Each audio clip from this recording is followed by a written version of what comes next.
KK's Corner, now under new ownership with a new name, was the convenience store where 3 people were killed in an apparent armed robbery. It all happened here at the intersection of Highway 14 and Tom Hebert Road, July 6, 1997.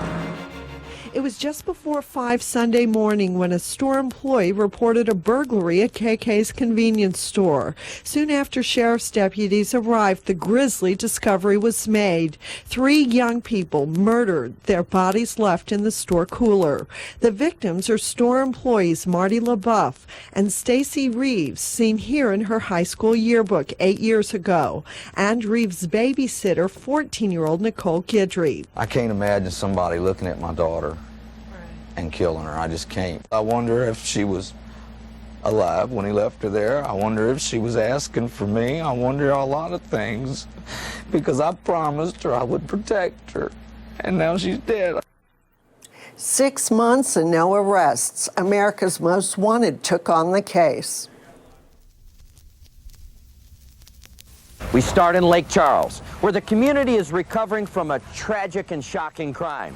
It's the national attention investigators pray for to solve cases. America's Most Wanted headlined its weekly program with a look at the KK's Corner triple homicide. Local investigator Larry Killen with the Violent Crimes Task Force was in Washington, D.C. last night at the headquarters of America's Most Wanted. During the show's 3 airings, which is 3 time zones, we received 52 calls in regards to our case. From there, we'll be checking out all these calls. Kellen says half of those calls were from this area and the others were from viewers spread across the U.S. After months of investigating and no arrests, he says new tips give them a good point to continue their search. Some new facts were made public during the broadcast, a new, more detailed composite of one of the last known men seen in KK's during closing time, a description of a man seen with him, along with a description of a keychain he carried in his back pocket. The broadcast also brought public investigators' theory of what happened the night Marty LeBouef, Stacie Reeves, and Nicole Guidry were shot to death. It's believed Stacie Reeves was forced to open the store safe before she was killed. I feel that we've got a lot more attention, that it's back up in the media again, and that we're going to start getting a lot more leads, and some of these leads that we already have may pan out to be something very pertinent to the case. Operators for America's Most Wanted will be standing by to take calls on the case. Kellen says he expects more calls to come in that will be passed on to the Violent Crimes Task Force for further investigation. Jackie Leday, KPLC 7 News. Every fact, every detail, every rumor about what happened July 6, 1997 in KK's Corner has fascinated the public, and no one has been keeping up with the case more than Lynn LeBouef, brother of victim Marty LeBouef. Like many, he watched America's Most Wanted Saturday night. I was just overwhelmed with information. Because LeBouef says many of the facts that came out in the story he was hearing for the first time, along with the rest of the country, like the witness reenacted here that saw 2 men arguing inside shortly before the store closed, and the red truck that was seen in the parking lot. LeBouef thinks he, along with the local public, had a right to know sooner. Anyone who might have been passing the area, if they would have known this information, well, yeah, I've seen that, yeah, I remember that. Holding it back, you know, protect the case. I can see the grounds on that, but I can't understand the amount of information that we received on the show. I can't understand how that wasn't made public. LeBouef is pleased with the revised sketch of a man thought to be one of the last in the store before closing. But why did it take so long, 7 months, to surface? Don Dixon with the FBI says the composite was only completed about a month ago. The earliest, a nationally renowned hypnotist was able to draw details from the witness.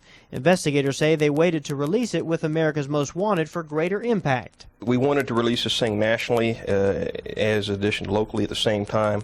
A lot of the local calls we've got are kind of repeats of the calls we got initially when the case first broke. Some of our new national calls are new type leads that we're going to pursue. Dixon says other details were withheld to preserve the integrity of the case, and that key witness, the one whose memory generated the sketch, has remained out of the spotlight because she fears for her safety. Mike Rush, KPLC 7 News. After the sketch was released, rumors started circulating that the person in the image looked like the sheriff's son. We stress that the Violent Crimes Task Force and every law enforcement agency did look into and question the sheriff's son at the time, and they say there was no evidence linking him to it. However, the sheriff would hold a press conference to try and clear his son's name. Lawsuits followed. Eventually, the sheriff was voted out of office. We pick things up in February 1998, 7 months after the murders. I'm asking now for any law-abiding citizen that hears these people making false accusations and rumors to please call the Sheriff's Department and give us names, dates, and places. Whoever started these rumors, they're not going to make me or my family just go away and fold and go away. We're not going to do that. Y'all have underestimated the strength of the McElveen family and friends. More than a year after the murders and 8 months after airing on America's Most Wanted, a person who called in after watching the episode gave investigators the break they needed.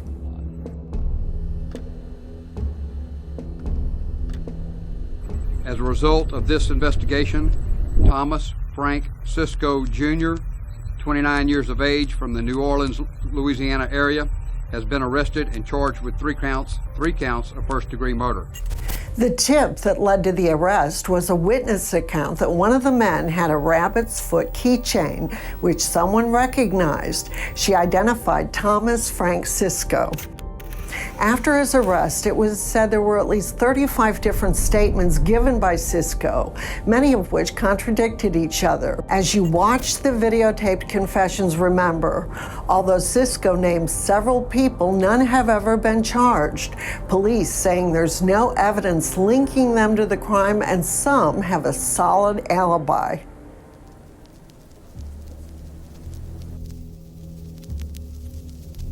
There are over 35 different confessions and statements made that will be played throughout the trial. The problem is some of them are very accurate and some of them we know contain things that are false. So it's going to be difficult for the jury to look at all those statements and try to determine what the truth is. But we feel very strongly that a lot of the information in that statement only the killer would know. Well, I know who did it. Okay. I was there. Okay. He just popped up like out of the blue, man, and said, let's go rob KK's corner. Stacie, I want you to know that I'm really sorry for what happened. If I knew you were going to be there that night, I would have never let it happen. I really wouldn't. The first suspect Cisco named as the shooter was cleared quickly. His alibi was solid and didn't match the witness's description. Deputies say when they asked Cisco about it, he laughed and said he just told them that name because he didn't like him. He would give a drastically different statement just 4 days later. But why would you confess to murders, Tom, to keep from being arrested? That doesn't make sense. I'm just telling you, Lucky. I swear on, if you give me a stack of Bibles right now, but I swear on my kid's life, and I don't never swear on my kid's life or anything. I did not commit these murders, dude. I did not commit these murders, and I do not know who did commit these murders. The next video confession release would come in January of 1999. The story very different from the first ones. Not only the reason he came to Lake Charles that night, how he got there, who shot the victims, who cut the phone lines, and how much was stolen. Cisco was now claiming to be the one who pulled the trigger. I pulled a 9mm and I told them all that this was the hold-up. I called them each, one by one, from where they were standing in the aisle. And I motioned them back to the cooler one by one. And as they came back there, I set them down, executional style, and shot them. Tom, I mean, you told me, the first story you ever told us about this was that you didn't do it, and then you told me, that you did it yourself. I understand that. Yes, I did. And now you're telling me this story. This is the true story. I have nothing to you about. Thomas Cisco went to trial in October 2000 in Calcasieu Parish. I was there every day as new details came out.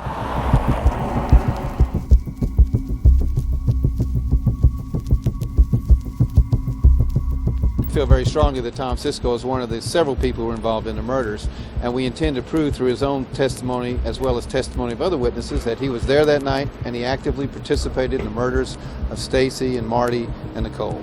But with no physical evidence or little physical evidence. It makes it very difficult. It's a very difficult case, a very tough case. There are a lot of things we have to overcome, but we feel very confident that when the jury hears everything, they'll be convinced that he was there. Your eyelids begin to get heavier and heavier. A witness at the store that night was identified as Virginia Johnson. She later underwent hypnosis to try to remember more about what she saw that night as she passed by the suspects. Johnson noticed one wore a rabbit's foot keychain. She also provided information for sketches released to the public. And I noticed they have a rabbit's tail.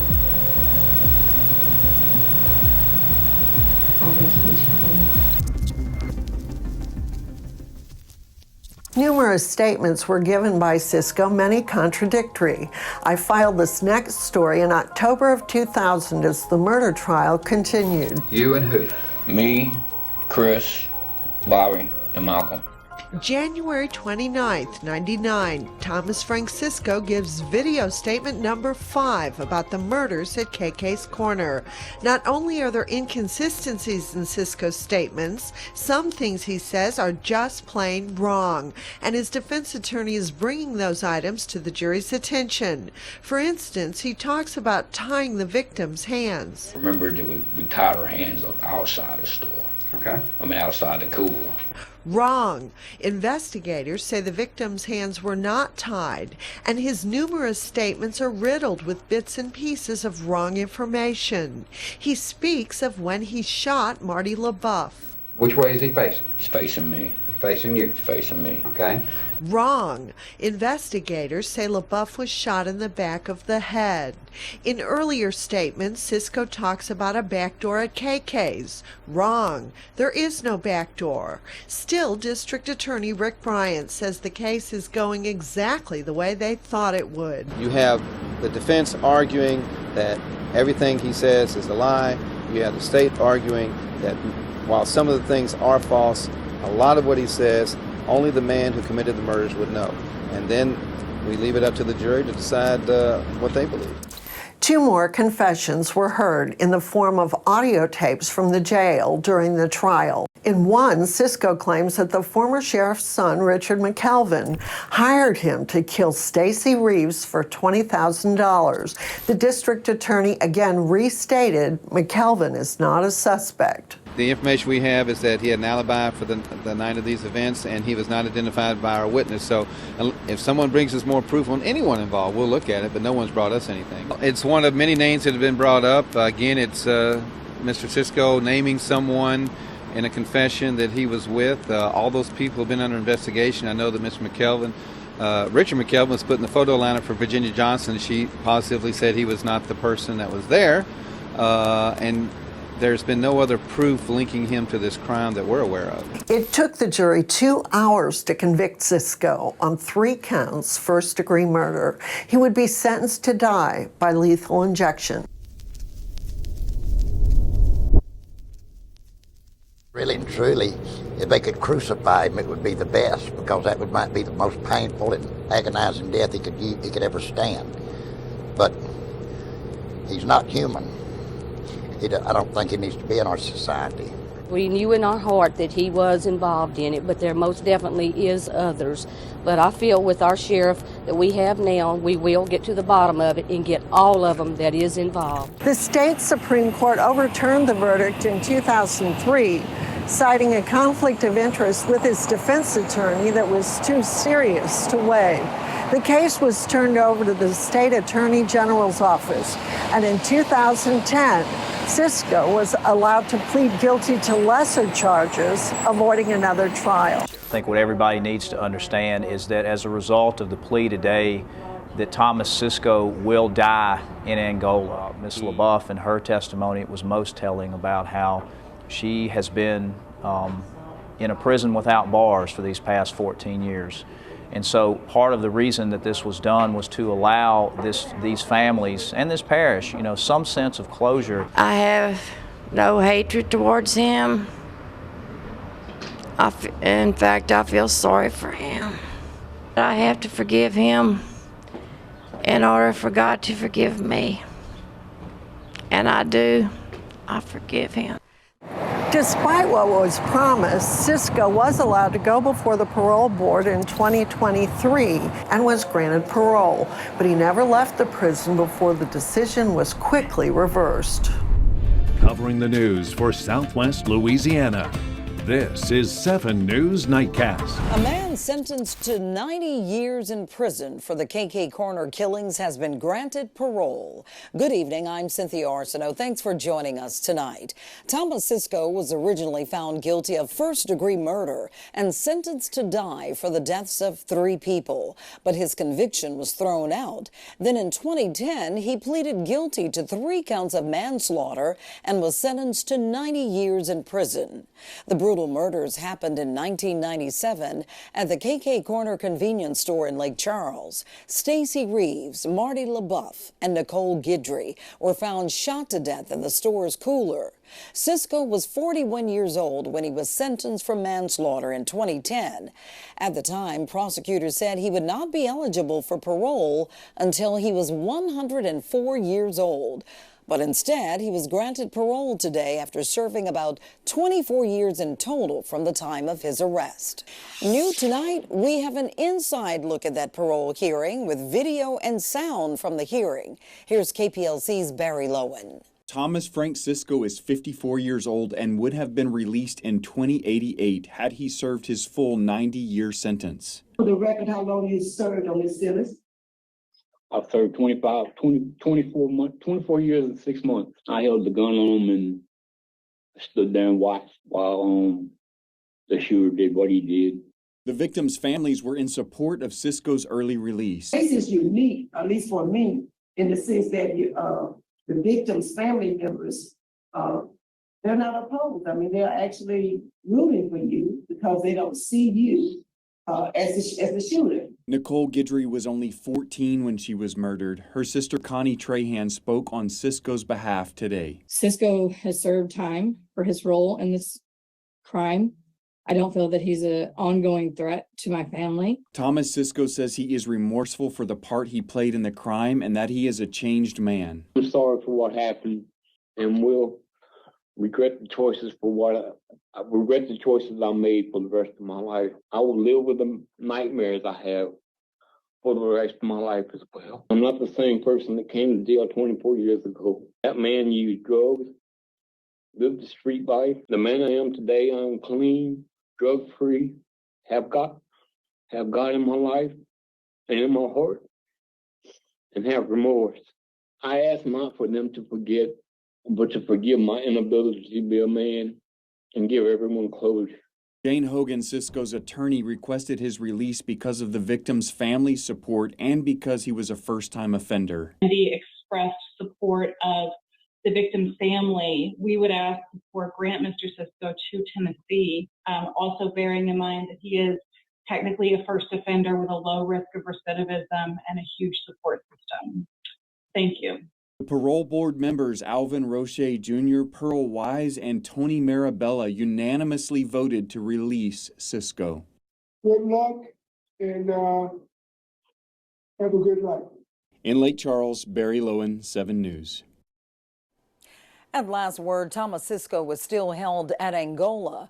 The Calcasieu District Attorney's Office says he could be released within a week. We caught up with the brother of Marty LeBouef this evening, one of the people killed back in 1997. He says, although he doesn't speak for his whole family, he believes the parole board made the right call. I believe that Thomas was under a lot of duress and intimidation, and I believe he was being worked like a puppet on a string to change his story and everything to where all of his testimonies became invalid. But I do not believe the man to be guilty of the murders. I believe him to be a witness to the murders.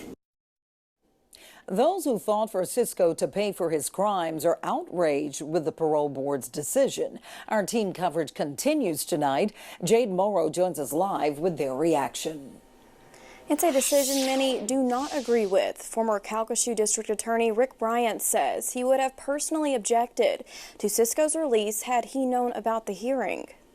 But he's the one who told us exactly where the victims were sitting in that freezer and exactly where they were shot and exactly where they were found. So we knew he was in there and we knew he committed that crime, and the jury agreed with us. The parole board's decision to grant parole to Thomas Cisco was met with outrage. Rick Bryant was the Calcasieu District Attorney at the time. He secured a first-degree murder charge for Cisco, who was sentenced to die, before being downgraded to manslaughter charges.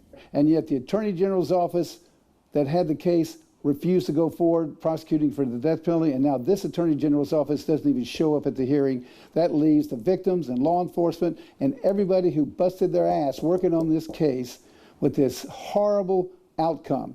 It is outrageous, and I am disgusted.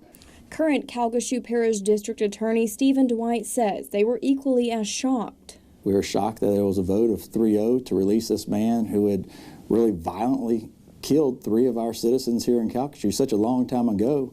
Dwight says the Attorney General's office didn't stay true to its word. He pled to these 3 murders, and the citizens were assured he would spend the rest of his life in jail, and that didn't happen. And it's unfortunate that didn't happen. I disagree with what the parole board did.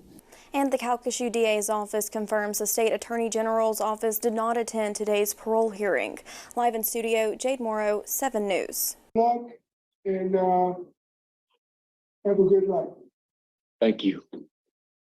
That was 2 days ago when convicted killer Thomas Cisco was granted parole. Today, his luck changed. The man convicted of manslaughter in connection with the triple homicide at KK's Corner has now had his parole rescinded. Good evening, I'm Cynthia Arsenault. This afternoon, the district attorney's office in Calcasieu Parish released the updated information about Thomas Cisco's case. More tonight from KPLC's Barry Lowen. The parole board granted Cisco's parole February 8th. On February 9th, Cisco pled guilty to an unreported contraband infraction that allegedly happened February 7th. The infraction occurred before the parole hearing, rendering Cisco ineligible for parole. And he was asked during the parole hearing if he's had any infractions, and he told the parole board no, and that wasn't the truth. He was aware that there was an infraction the day before. The day before the parole hearing, he was not very truthful with the parole board. They actually had a disciplinary board hearing the following day, and where he pled guilty to that disciplinary infraction. Dwight says his office is always present for every parole hearing. We are there to oppose a parole hearing, or we give our input to the parole board to let them know if we approve it or not approve it. And we are there in person when we do that.